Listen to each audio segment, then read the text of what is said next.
Hello everyone, myself Himanshu Joshi. I am an assistant professor at Sri Labubhai Trivedi Institute of Engineering and Technology, Rajkot. I am in the Department of Electrical Engineering. So today I will start with the subject named Electrical Circuit Analysis. Subject code is 3130906. I will start with the first chapter, that is the network theorems. So these are the topic that we will cover in this particular chapter. So let's start with the basic introduction of our first chapter. So we know that electrical circuit is the internal elements of any power system. So analysis of response of electrical circuit for various input, that is the basic requirement to understand the behavior of the system. That means response means output of any system. So we can say that output is totally depends on input.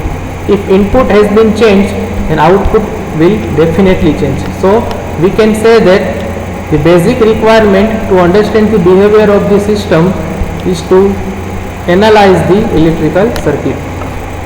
So response for various inputs are in turn helpful to design, implement, operate and control a network effectively.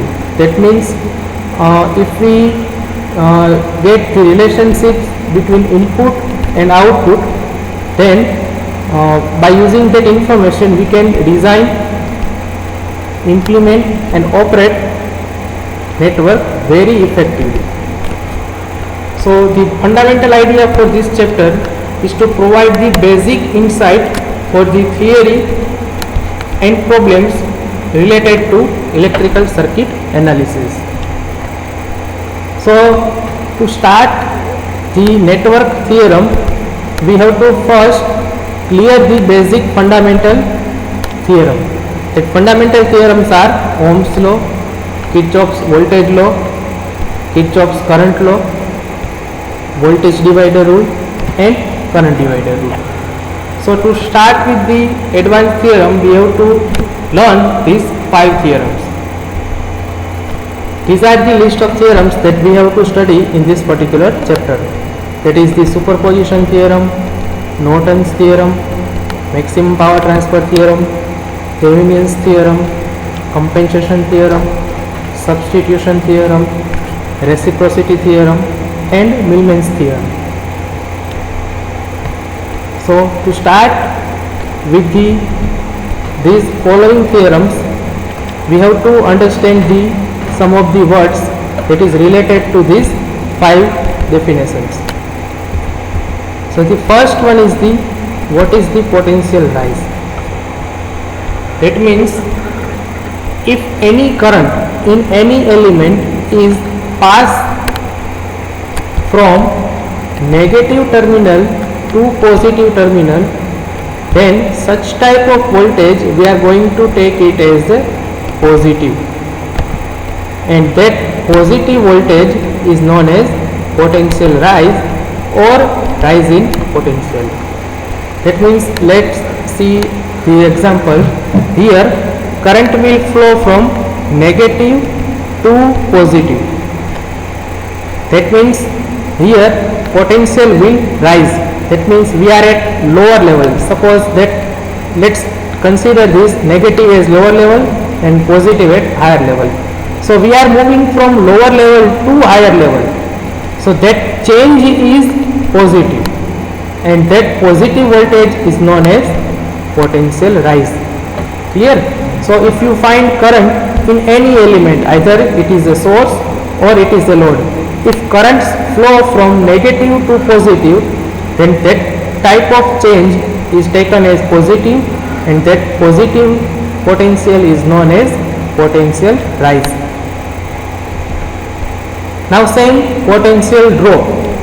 So if any current in any element is passed from positive terminal to negative terminal, then such type of voltage we are going to take it as negative, and that negative voltage is known as potential drop. or we can say drop in potential. So let's consider this circuit. Here current will pass from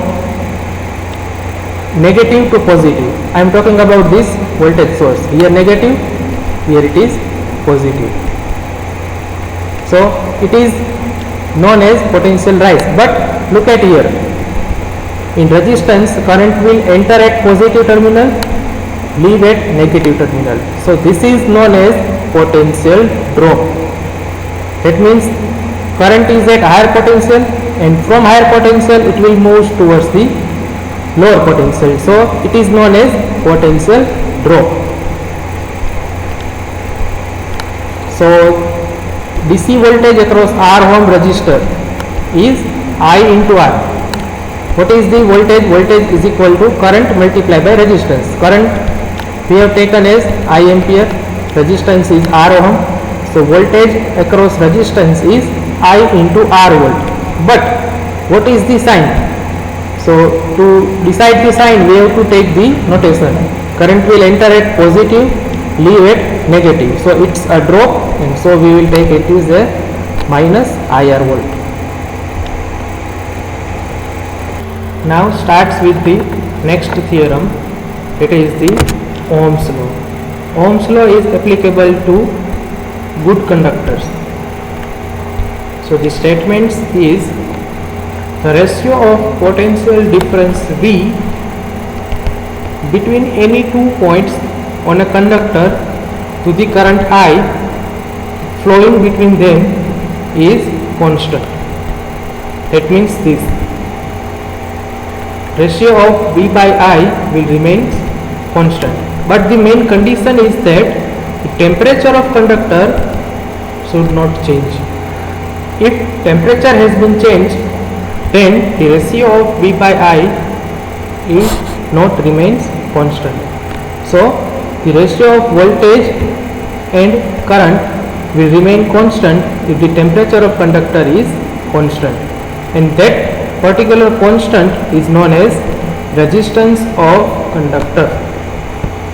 So we know this relationship that V by I equal to R, or simply we will write V is equal to IR. So this is known as the Ohm's law, but the condition is temperature of the conductor should not change. Now next is resistance in series. Suppose that a particular voltage is given to three resistance R1, R2 and R3. Now what is the series connection? Let's consider the two terminal of resistance R1. First one is the terminal A, second one is the terminal B. Now two terminal of R2 are B and C, and two terminal of R3 are C and D. Now the end terminal of any one element, if that end terminal is starting terminal of second element, that means end to end connection. End point of R1, starting point of R2. If it is same, then that type of connection is known as series connection, or we can say that end to end connection. That means ending point of R1 is starting point of R2. Now ending point of R2 is starting point of R3. That means point C. Point C is ending terminal of R2 and starting terminal of R3. Same way over here B. B is the ending terminal of R1 and starting terminal of R2. Such kind of connection is known as series connection. Now in series connection, what are the characteristics of series connection is here. Current will remain same through all part of the circuit. Here current is I. So same amount of current will pass through R1, R2 and R3. So that is known as the series connection. Here second point is different resistors have their individual voltage drops.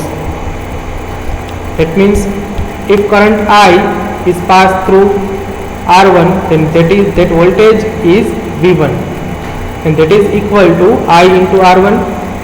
Same current I passed through R2, so their voltage is V2. V2 is equal to I into R2. Same current I will pass through R3, so their voltage is I into R3. That means at point A voltage is V volt, suppose. Then when it moves to A to B,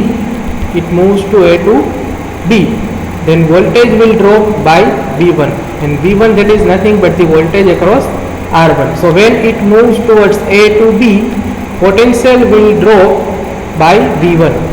Again, if it will move from B to C, then voltage drop occurs, that is equal to V2. Again, if it will move to C to D, then voltage will drop by V3. So different resistors have their individual voltage drops, and that voltage drops are additive in nature. That means this total V is equal to V1 plus V2 plus V3. So that voltage drop is additive in nature. That is the additive. So applied voltage equals to the sum of different voltage drops. That already I have told you that V is equal to V1 plus V2 plus V3, and that V1 is equal to IR1, V2 is equal to IR2, V3 is equal to IR3. Again, next point, resistance are additive.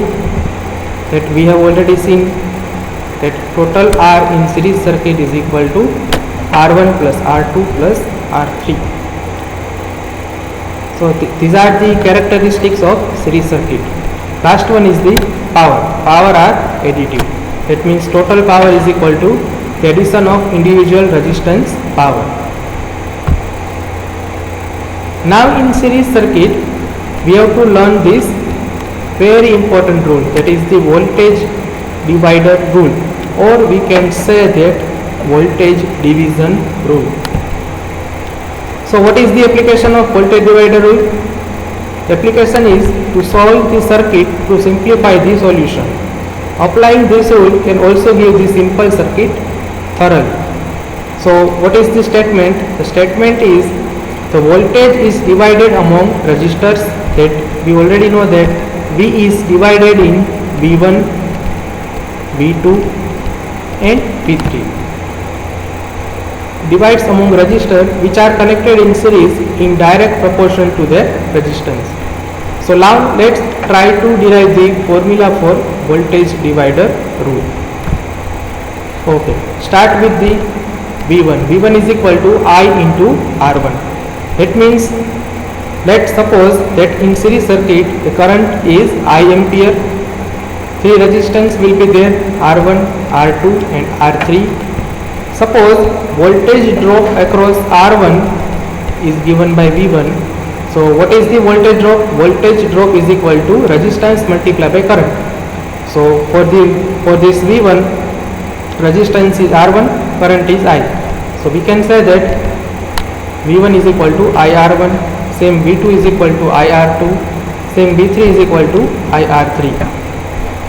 Now we know that this total voltage V is the addition of V1, V2, V3. So V is equal to V1 plus V2 plus V3.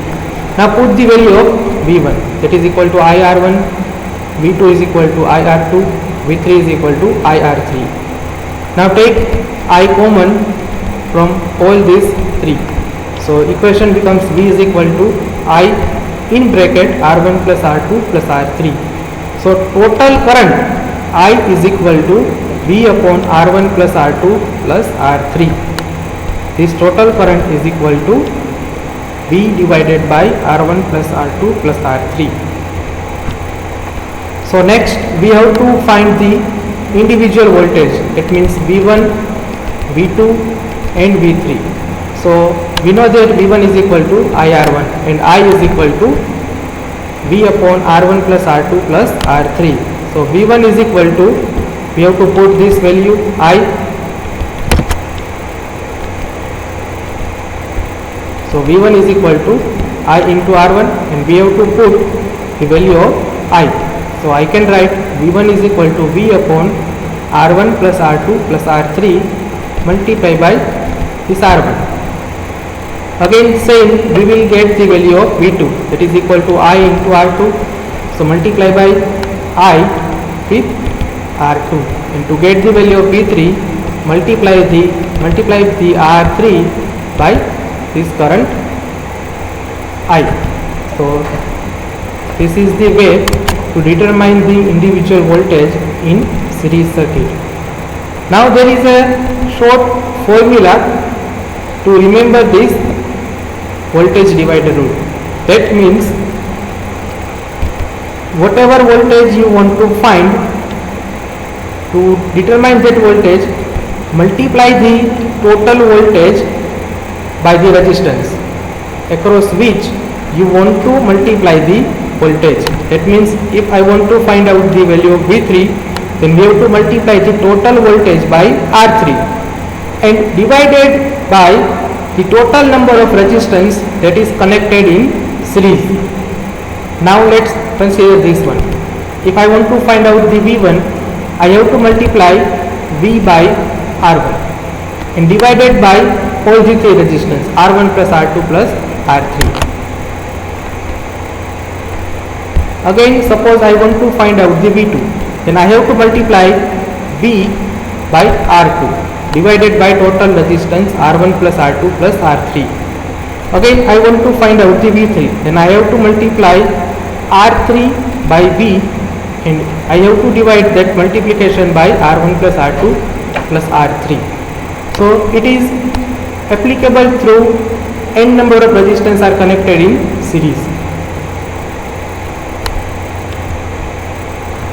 So by this way we have completed the first introductory part of this chapter.